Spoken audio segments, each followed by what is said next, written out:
Hello everyone, this is Sharon Vornholt, and I wanted to spend a little bit of time today talking about motivated sellers. How do you talk to them and how using a property information sheet can make that job easier. Now this is the actual sheet that I use in my business, and I've been using it for a very long time now, and it has all of the information on it that I need to know when I speak to a motivated seller. It has several different sections, and up here at the top, we start off with right here with the date.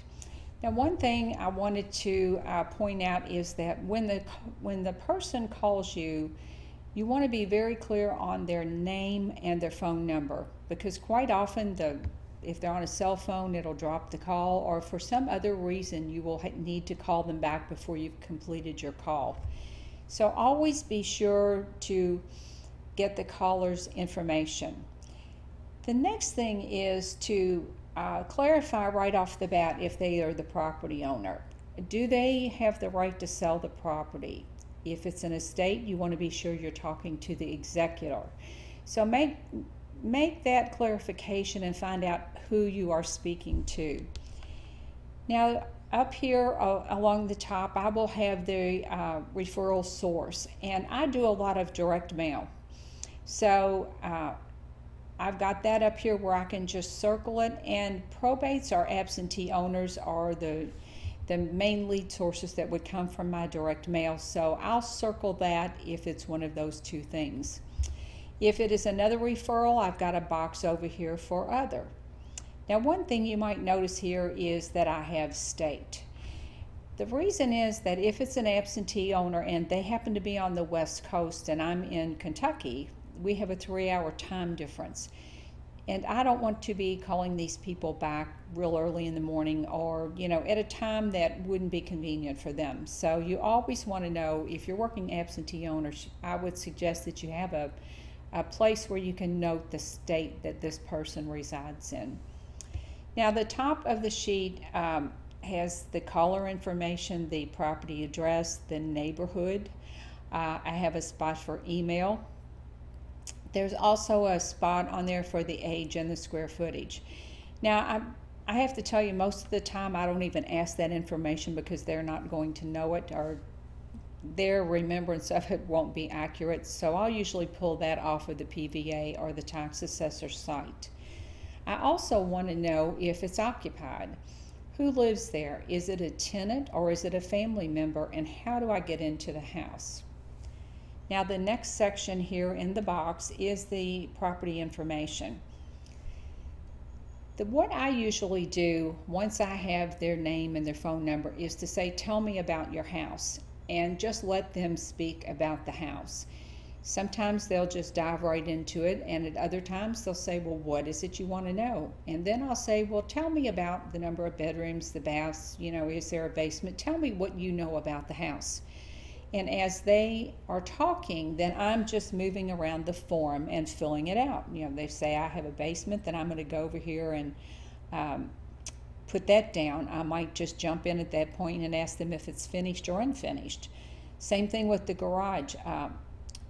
If they don't mention if it's detached or attached, you can kind of say, well, is it attached or detached?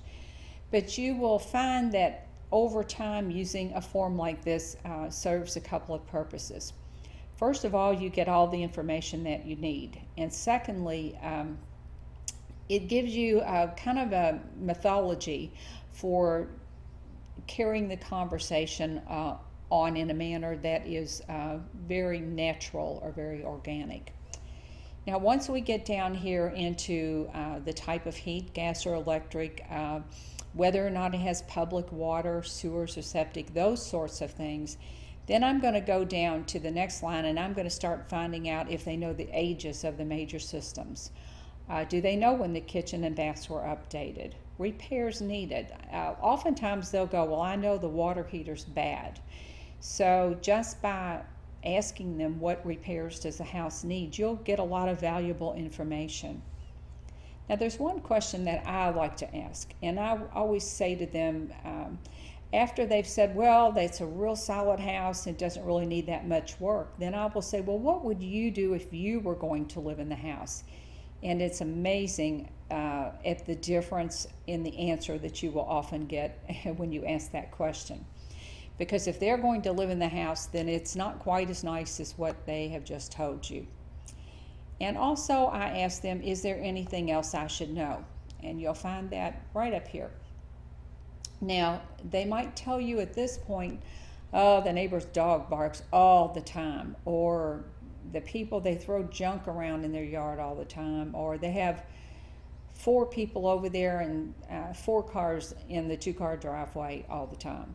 So often you will find out things which might be negatives about the house, or you might also find out positive things. You know, they'll tell you how nice the neighbors are and those sorts of things. Now the next section is where you're going to get down to the nuts and bolts and find out what is it they're wanting for the house, what is their asking price, or what is their expectation, and how did they get that price. And oftentimes you're going to find they just dreamed it up. I don't know really where they get some of their prices, but they just will get a price in their mind. Now over here, this is PVA, Property Valuation Association, or the tax assessor's site. I will always go there and find out exactly what the assessment is on the house. And that is by far not a reliable method of determining value. But it gives you a starting point for determining how much the house is worth. I will ask them how long they've owned the house and why they're selling. You know, is it an estate? Are they an absentee owner?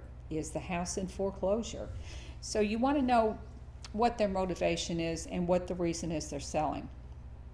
If the house is listed, I will note that. I'll also ask them, do they have other properties for sale?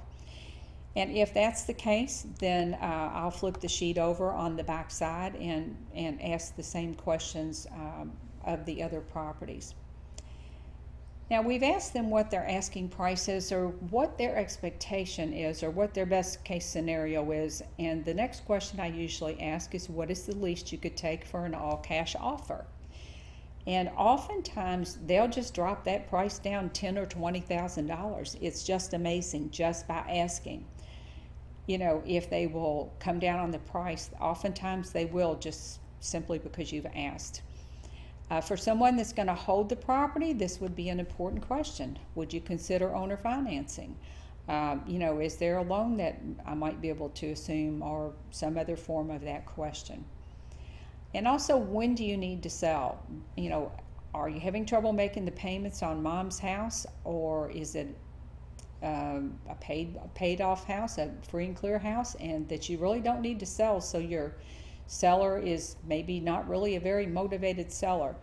But this is what I like to call the motivation section. You can begin to find out what the seller's expectations are. Now the next section is about mortgage information, and this is really just since I'm a wholesaler, I'm not going to be assuming anybody's payments, and what I really want to know is, do you have a mortgage on the house? And if you do, how much is it? Because if it's almost as much as what the house is worth, then I'm not going to be able to help you. But this particular section would, the information needed for different types of investors would be different. If someone were going to try to do a lease option with this particular seller, then the mortgage information would be very important. The interest rate would be very important. You always want to ask them, does your payment include taxes and insurance? And are you current on your payments? And if you're not current, how many payments are you behind? So you want to get this information, and of course you want to verify this information. If you actually get down to the point where you're going to buy the house, then you need to verify the mortgage information. This section over here is a section for notes. And this is where I write down anything else. They may be just saying the house has hardwood and it's got replacement windows, and I'll be jotting down things.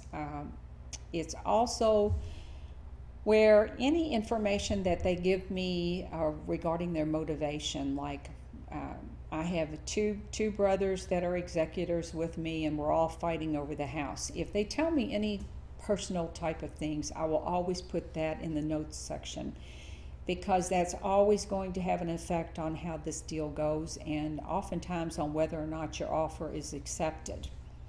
Once I have an accepted offer, then I'm always going to put it, or once I make an offer, I'm always going to put it on this line.